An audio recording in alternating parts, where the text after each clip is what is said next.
5واں حق یہ ہے، لاکھوں روپے کا مالک، خوشیاں کمال کی، لیکن عقیقے کا کسی کو علم بھی نہیں ہے۔ عقیقہ جو ہے عین کے ساتھ، جس کو عام لوگ حقیقہ بولتے ہیں ہا کے ساتھ، یہ عقیقہ ہوتا ہے۔ عق یعق سے خون بہانا، اور سنت یہ ہے یعق عنہ یوم سابعہ، 7ویں دن خون بہایا جاتا ہے جانور کا، یہ عقیقہ ہوتا ہے۔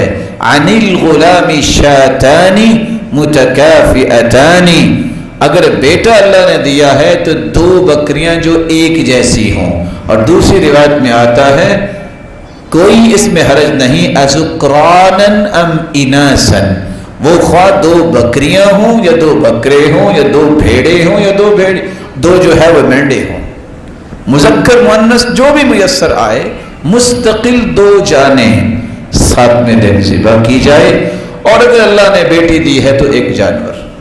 یہاں سے یہ بات بھی سمجھ لینی چاہیے کہ گائے میں 7 حصے قربانی کے وقت ہیں، یہ نہیں ہے کہ 3-4 بچوں کے اکٹھی ایک گائے آپ ذبح کر دیں۔ میرے محترم، وہ جان ایک ہے، اس کے حصے 7 ہیں، جان تو ایک ہی ہے، تو 2 مستقل جانیں ذبح کرنی چاہیے۔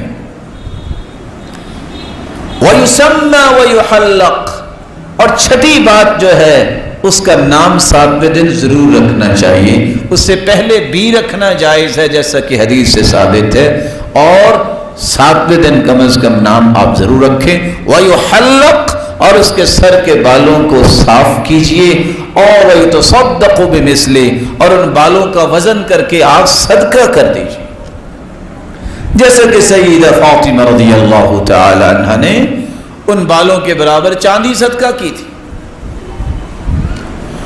7واں حق یہ ہے کہ آپ صلی اللہ علیہ وسلم نے یہ بات سمجھائی ہے، الغلام مرہون بعقیقتہ، بچے کی نیکی رکی رہتی ہے، گروی رہتا ہے بچہ جب تک اس کا عقیقہ نہ کیا جائے۔ آپ 7ویں دن نہیں کر سکے، صحیح الجامع کی روایت ہے 14ویں دن کر لیں۔ آپ کو 14ویں دن بھی میسر نہیں آیا، 21ویں دن کر لیں۔